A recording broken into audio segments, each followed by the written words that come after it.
Hello again, I'm John Turzak, and welcome to another video cooking lesson at Seasoned Cook. Today I'm going to answer the question of how to make a good basic fritter batter.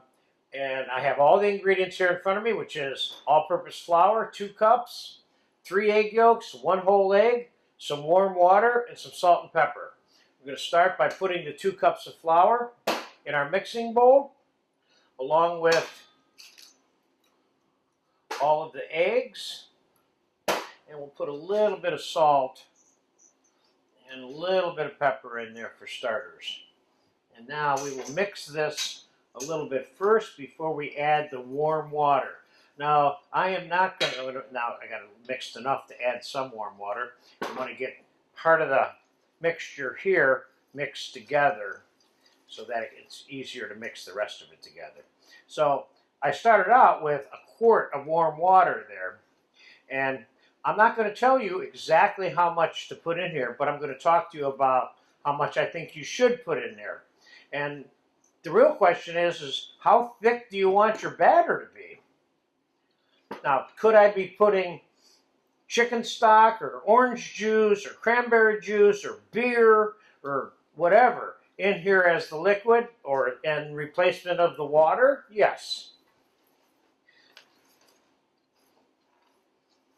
Typically, this is made and allowed to rest to eliminate any air bubbles that you beat into it from mixing it. And then it's used for dipping foods in for frying. So I kind of like this texture right here.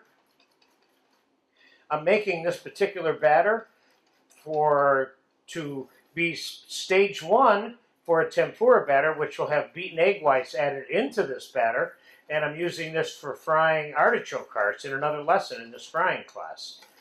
But can I use this for fish? Yes. Can I make the tempura batter out of this, which I will show you in the frying fruits lesson? Can I use that for fish? Yes, absolutely. Okay, I think that's mixed enough for me. Now I'm going to strain this through a fine sieve.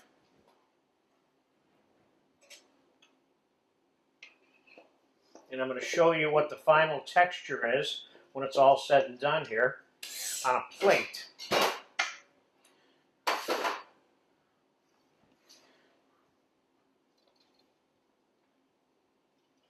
Now after I have this strained, and either after it rests for a while or before I even put it to rest for a while, you can adjust the texture of the batter to your liking.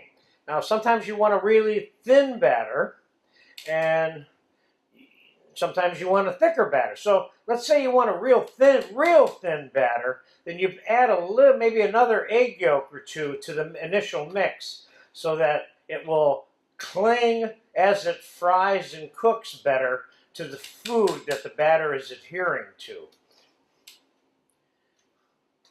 I think I got enough of that out of there. Let's get rid of that.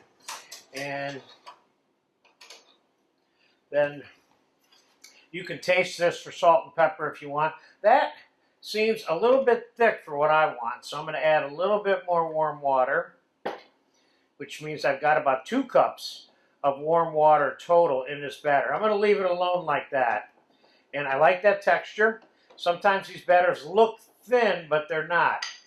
But you can see what the texture is on that one there.